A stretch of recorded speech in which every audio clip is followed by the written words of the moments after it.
मैंने पहले भी कहा है कि ध्यान ही जीवन का सबसे बड़ा आनंद है। ध्यान ही जीवन का सबसे बड़ा आनंद है। मैंने ध्यान को अपने आज्ञा चक्र पर केंद्रित कर दिया है, जिसको हम त्रिकुटी भी कहते हैं। मैंने अपने ध्यान को आज्ञा चक्र पर केंद्रित कर दिया है। मैं सोच रहा था कि एक चैनल बनाऊंगा, उसमें ज्ञान की बातें करूंगा, लेकिन मैंने देख लिया आजकल लोगों को जो है ना, ज्ञान की बातें अच्छी नहीं लगती हैं। वो हो बदतमीजी हो, अश्लीलता हो, जैसे कपिल शर्मा का शो चल रहा है। माँ बाप ने नाम कैसा रखा था, कपिल। उसको बोलते हैं कपिल, क्या बोलते हैं, गणेश भगवान को। और ये कैसी अश्लीलता फैला रहा है, कैसा नाम कमाया है। लोगों को आजकल यही पसंद है। लोगों ने आजकल लोगों की मानसिकता पकड़ी हुई है कि कैसा लोग आज पसंद करते हैं। इसलिए इसलिए और आजकल मैंने ये भी देखा है कि संस्कार किसी में है नहीं। मैं तो ये कहता हूँ, जैसे स्वामी विवेकानंद की सारस्वती मनाते हैं, उनका उनकी उनकी जयंती मनाते हैं, तो ये जयंती मनाने, उनका फोटो अपने घर में रखने से कोई फायदा नहीं है, अगर उनके आदर्शों के, उनकी बातों को आत्मसात न किया जाए। ठीक।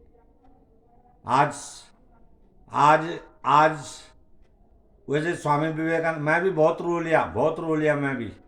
मैंने देख लिया आज कोई किसी का दर्द नहीं समझता।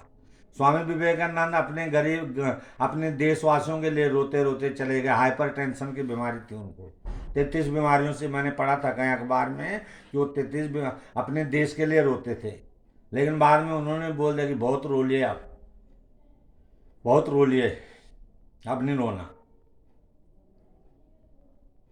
शिक्षा को व्यापार की वस्तु नहीं बनाना चाहिए।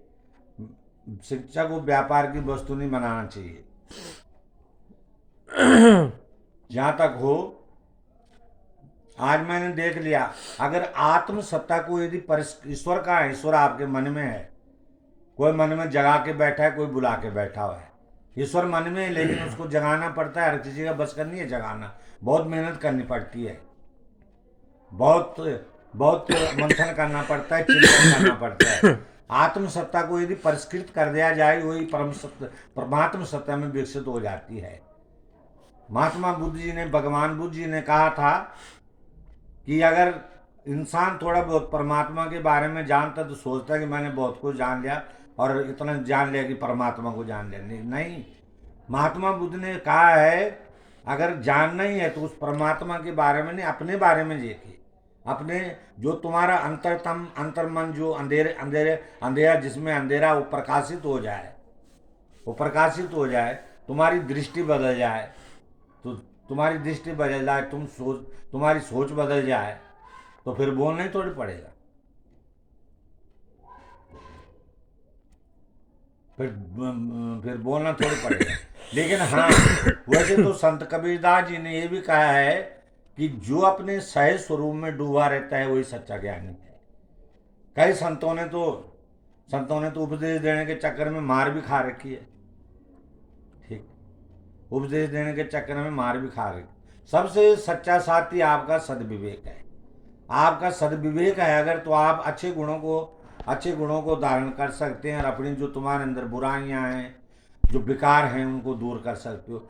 मन को गंगा जल की तरह पवित्र होना चाहिए।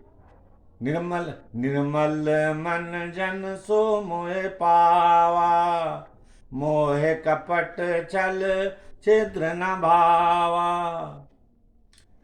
आजकल ये कलयुग है, वो तो बात सही है। श्री राम, वो एक भजन है, रामचंद्र कह गए सिया से, ऐसा कलयुग आएगा, हंस चुकेगा दाना तिनका और कौवा मोती खाएगा। आज वही हो रहा है।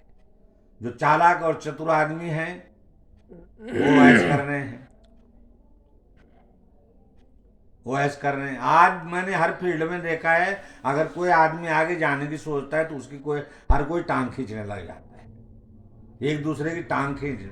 हर जगह आज राजनीति है, लेकिन आज स्वार्थ की राजनीति है। गांव गलों में, शहरों में तो स्वार्थ तक की राजनीति है,